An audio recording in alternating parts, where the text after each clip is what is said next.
Olá, seja bem-vindo a mais um módulo do nosso curso. No último módulo, na última aula, nós falamos um pouco sobre modularidade, né? Agora vamos entrar mais a fundo, porque sim, é um tópico importante, por isso nós vamos voltar, vamos falar de novo sobre modularidade, mas de uma forma que você possa entender melhor como que funciona, tá? E a modularidade, ela está dentro ali da flexibilidade, né, do seu software ser flexível, poder crescer, mas ele também é um assunto muito importante, né, quando nós falamos dos objetivos da nossa arquitetura. Né? Porque a modularidade em arquitetura de software refere à divisão de um sistema de software em módulos independentes. Falamos disso já. Né? Então, o que significa? Eu quebrar minha aplicação em várias partes independentes, né? Ou seja, partes independentes, né, que consigam crescer de forma sem causar risco ou sem causar quebras para os outros módulos, né? Mas quando a gente fala de modularidade, a gente precisa pensar em alguns pontos, tá?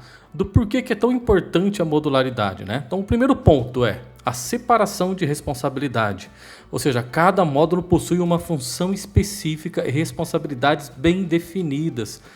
Isso torna mais fácil entender o que cada parte do sistema faz e como elas se relacionam. Né? Por exemplo, né? Vamos dar alguns exemplos aqui. Então, vamos supor que eu tenho lá meu software, né, que eu fiz para uma imobiliária, né? Então, essa imobiliária eu estou criando um aplicativo ali onde ela pode fazer tanto gestão dos imóveis alugados, como também na parte de venda, toda a parte de contrato, toda a parte de jurídico e também ali a parte financeira. Então, como que seria essa visão aí se a gente trabalhasse módulo, né? Então, eu teria um módulo apenas para fazer toda a parte de cadastro, né? Então, eu tenho um módulo responsável em cadastrar meu cliente, em cadastrar o meu fornecedor, em cadastrar cada estabelecimento, né? Cadastrar cada loja, né? Então, assim, essa seria a função desse módulo, um módulo de cadastros. E aí eu teria também ali uma outra responsabilidade importante que seria meu módulo financeiro. Então, no meu módulo financeiro, ou seja, é um outro código, é outro repositório, é outro time, né? Então, ali é um módulo financeiro responsável só em contas a pagar e contas a receber. E eu poderia quebrar isso ainda, tá? Teria dois módulos, um voltado por contas a pagar e outro por contas a receber. Mas eu posso ter um módulo só, e teria dois times trabalhando dentro desse módulo, um cuidando do contas a pagar e outro do contas a receber. Ali eu teria um outro módulo também comercial, onde seria o responsável em fazer os anúncios, cadastrar os anúncios, né? Então, assim, entenda, né? A primeira coisa que a gente faz é a separação de responsabilidade. Ou seja, a minha aplicação ela faz várias coisas, né? Ela cadastra imóveis, ela cadastra lojas, ela faz pagamento, ela faz recebimento, entendeu? Ela cadastra, né, pessoas. Então, assim, uma aplicação simples de imobiliária e eu já consigo quebrar ela em várias partes e cada parte responsável, ou seja, cada time, cada pessoa responsável pelo desenvolvimento de um módulo, né? Então, isso hoje, em desenvolvimento de aplicações modernas, né, todas as empresas trabalham assim, né? Então, tudo é quebrado, tudo é dividido, né? Cada time cuida de uma parte específica, né? E cada time ali tem a sua responsabilidade específica. Outro ponto ali, né? Vamos falar sobre a reusabilidade. Módulos independentes podem ser reutilizados em diferentes partes do sistema ou em projetos diferentes, economizando tempo e esforço de desenvolvimento. Então, o que a gente chama de reusabilidade, né? Então, eu posso ter módulos que a gente chama de módulos cross, né? O que seria um módulo cross? É um módulo que atende o aplicativo inteiro. Então, eu poderia ter um módulo ali onde eu vou guardar toda a parte de estruturante do meu app. Então, vamos falar de um aplicativo. Então, eu tenho um módulo que cuida de comunicação, né? Então, eu tenho um módulo ali onde eu desenvolvo toda a parte de comunicação com o usuário, né? O envio de push, o envio de e-mail, o envio de SMS.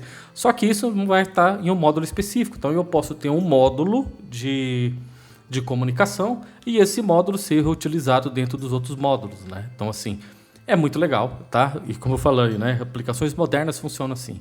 Eu posso ter um módulo também ali que eu chamo de úteis, né? Tem um módulo onde eu tenho minhas funções de data, onde tem as minhas funções ali de conversão de texto, onde eu tenho as minhas funções que vão servir para o aplicativo inteiro, né? Eu posso ter um módulo de design system, né? Que chama de design system, toda a parte visual do meu aplicativo. Né? Então, assim, as cores dos meus botões, as cores dos meus textos, o tipo de fonte. Esse módulo também ele é reutilizado dentro dos outros módulos, né? Então, é o que a gente chama também ali de módulos cross. Manutenção mais fácil, né? Como os módulos são isolados, as atualizações ou correções podem ser feitas em um módulo sem afetar outros. Isso facilita a manutenção contínua do sistema. Isso é o ponto mais importante hoje, né? Então hoje a gente trabalha com times grandes, né? Muitas empresas trabalham com times grandes, né? Ou seja, que a gente chama de squads, né? Então eu tenho ali as minhas squads, e as minhas squads ali trabalham dentro ali de uma tribo, e essa tribo é responsável por uma parte do meu app. Então imagina assim, né? Eu tenho lá, vamos voltar para o nosso aplicativo de imobiliário aqui, que é o nosso exemplo. Então eu tenho ali um time desenvolvendo financeiro, eu tenho um time desenvolvendo contas a pagar e receber, né, dentro da área financeira, eu tenho um time fazendo a parte de cadastro, eu tenho um time trabalhando ali na parte de anúncios, né, eu tenho um outro time trabalhando em gestão de contratos, né, na parte jurídica. Então eu tenho ali, né, vários times trabalhando. Então vamos supor, né, que eu preciso fazer uma manutenção na parte de contratos, né? Então vai ter um ajuste na parte de contratos do meu app. Então eu só vou mexer na parte de contratos, os outros módulos ficam intactos e o que eu estou fazendo ali na área de contrato não está afetando os outros módulos, né? Ou seja, eu estou fazendo apenas para a área jurídica, a área de contrato. Então é menos risco que eu tenho para os meus outros módulos, né?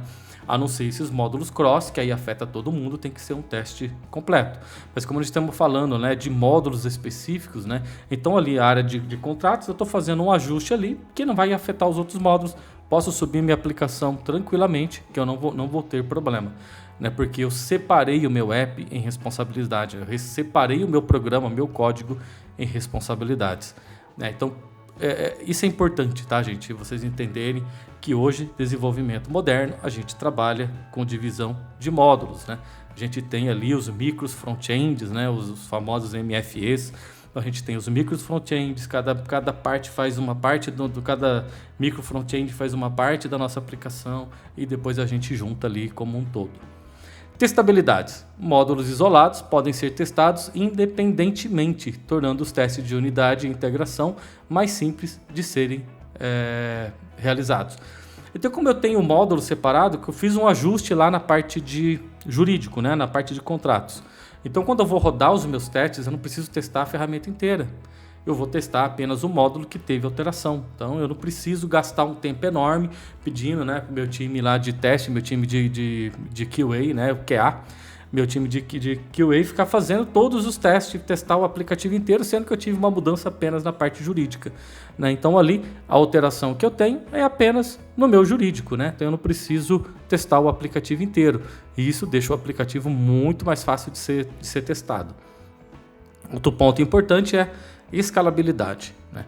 À medida que o sistema cresce, é mais fácil adicionar novos módulos ou expandir funcionalidades existentes, pois os módulos são componentes independentes, que nem eu estava falando agora, né, na parte jurídica, né? Então eu estou criando uma nova funcionalidade na minha parte jurídica ali, na minha parte de contratos, né? Então eu estou criando agora ali toda a parte de assinatura de contratos online. E eu estou criando ali também, né, um sistema de gestão de documentos que vai ficar ali online, né, dentro da minha aplicação. Toda a parte de revisão de contrato, versão de contrato de locação. Então, estou criando, né? Então, ou seja, a minha aplicação ela consegue ser escalável sem afetar os outros módulos.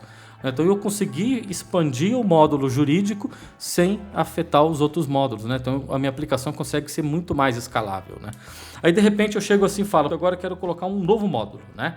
Nós vamos criar agora aqui uma separação para pessoa jurídica, né? Então, nossa aplicação agora ela vai ter uma área específica de locação para pessoa jurídica, porque para pessoa jurídica toda a parte de contrato é diferente, parte de locação é diferente, parte de fiador é diferente. Então, vamos expandir o nosso app para ter uma parte de jurídico.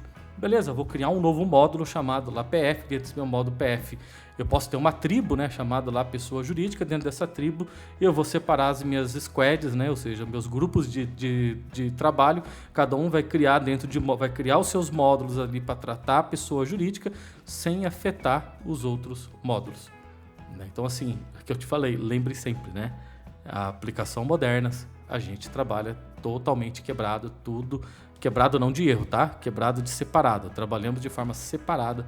Temos ali os nossos módulos, temos os nossos times para atender cada módulo, né? Isso que é muito legal, né? Então, assim, e funciona, tá? E funciona muito bem. Outro ponto importante é o desenvolvimento colaborativo.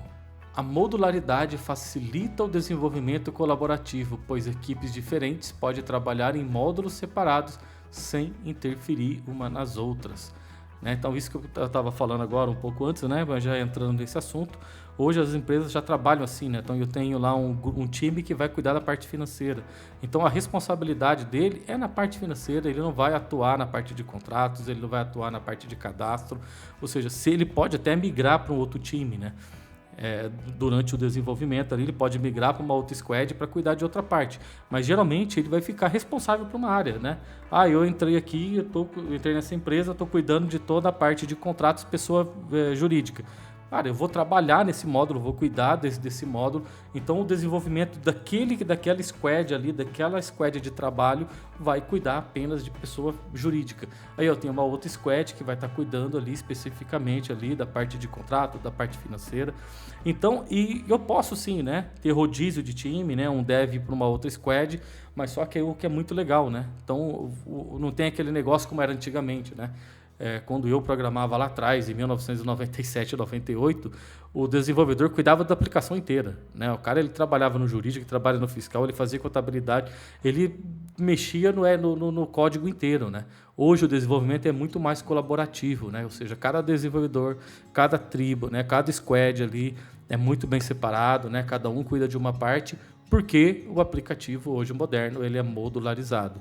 Isso faz com que as coisas aconteçam, tá? Outro ponto é o isolamento de erros. Falhas em um módulo geralmente não afetam outros módulos, reduzindo o impacto de erros e facilitando a identificação e correção de problemas. Como eu tenho módulo separado, o que deu erro em um módulo não afeta o outro. Então eu posso voltar uma versão anterior que estava funcionando em um módulo e a minha aplicação continua funcionando tranquilamente, sem erros, Para isso tem toda a parte de gestão ali de versões, gestão ali, de código, Nós vamos falar isso lá mais para frente, mas é importante vocês entenderem isso, tá? Antes de vocês começarem a programar, vocês entenderem como que a arquitetura de software funciona. Outro ponto aqui importante, evolução incremental. Novas funcionalidades podem ser adicionadas gradualmente, introduzindo novos módulos, sem alterar significativamente o código existente. Já falamos bastante sobre isso, não vou entrar muito em detalhes, mas é de tudo que nós já falamos. A evolução incremental só é possível quando você trabalha com aplicação dividida em módulos. Gerenciamento de dependências. Módulos podem ser projetados de forma a minimizar a dependência entre eles, tornando o sistema mais robusto e fácil de manter. Então assim, como a gente trabalha tudo separado, as coisas não dependem uma da outra, Você pode ter integrações entre os módulos, mas não dependência entre os módulos. Os módulos podem se falar, entre eles, enviar informações, utilizar funções ali compartilhadas, mas não é dependente um do outro. Então você consegue fazer com que uma parte cresça, você consegue desenvolver uma parte específica da sua aplicação sem se preocupar com as dependências. Para implementar a modularidade em um sistema de software, é comum usar abordagens como o uso de interfaces bem definidas, padrões de designs, técnicas de injeção de dependências e uma estrutura de diretórios organizada. A modularidade é um conceito fundamental na criação de sistemas de software robustos, extensíveis e de fácil manutenção. Quando a gente entrar na parte de código ali, começar a desenvolver, nós já vamos começar a desenvolver em módulos, tá? Então vocês vão entender muito bem do que eu estou falando, do que nós estamos falando aqui. Aí você vai conseguir entender o porquê, desse conhecimento importante, e como que isso vai fazer com que você se torne um programador versátil, um programador melhor, com grande destaque na empresa. Então, vamos para o próximo módulo e eu te agradeço por chegar até aqui. Até mais!